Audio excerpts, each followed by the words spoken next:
ونصلی علی رسولہ الکریم اما بعد فاعوذ باللہ من الشیطان الرجیم بسم اللہ الرحمن الرحیم۔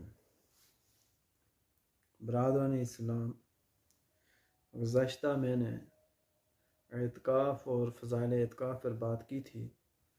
آج اعتکاف میں جو روحانی اسرار آیا ہوتے ہیں اس پر میں بات کروں گا۔ برادران اسلام، موت کی فیضرات خواہ اللہ کے خاص بندے ہوں یا عام بندے ہوں، ہر ایک کو روحانی عنایات حاصل ہوتی ہیں۔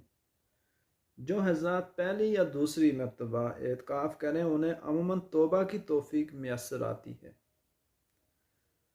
اعتکاف میں ان پر انوارات توبہ کا نزول ہوتا ہے۔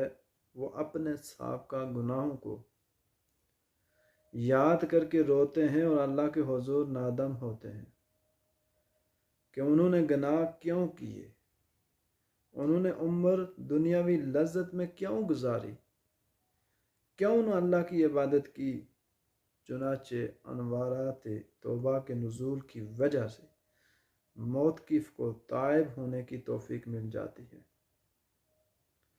اور وہ تائب ہو جاتا ہے اور آئندہ سے برے کام چھوڑ دیتا ہے۔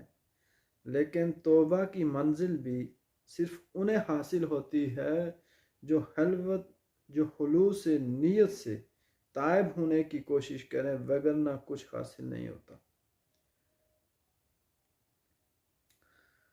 توبہ کی منزل کے بعد اکثر حضرات کو سچے خواب آتے ہیں جن کا تعلق روحانیت سے ہوتا ہے۔ پھر خوابوں میں مقامات مقدسہ یعنی خانہ کعبہ اور مسجد نبوی کی زیارت ہوتی ہے، اور بعض حالات میں بزرگان دین کی زیارتیں ہوتی ہیں۔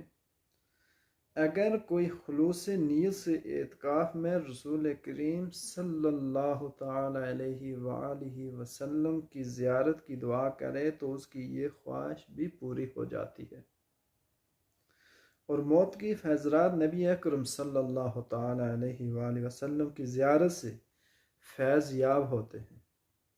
اور آپ صلی اللہ تعالی علیہ وآلہ وسلم کی زیارت انسان کی انتہائی خوش قسمتی ہے، کیونکہ آپ کی زیارت انسان کے لیے ایک انمول تحفہ ہے۔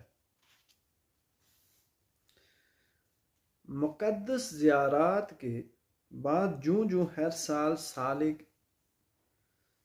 اعتکاف کی لذت کے پیش نظر اعتکاف میں بیٹھنا شروع کر دیتا ہے تو چند سالوں کے بعد اعتکاف میں مراقبہ اور استغراق کا مقام حاصل ہو جاتا ہے، اور اس حالت میں روحانی علوم کے اسرار و رموز ظاہر ہو جاتے ہیں، اور رسول اکرم صلی اللہ تعالی علیہ وآلہ وسلم کی حضوری نصیب ہو جاتی ہے۔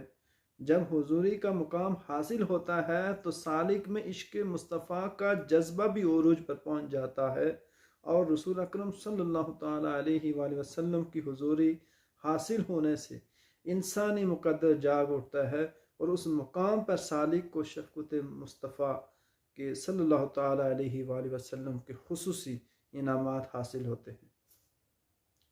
اعتکاف میں اللہ کے خاص بندوں کے درجات کی بھی بلندی ہوتی ہے، اور ان پر محویت کا عالم طاری رہتا ہے۔ فنا فی اللہ کی منزل تک رسائی ہوتی ہے، اور اس منزل پر پہنچنے تک صوفی ظاہری طور پر فنا ہو جاتا ہے۔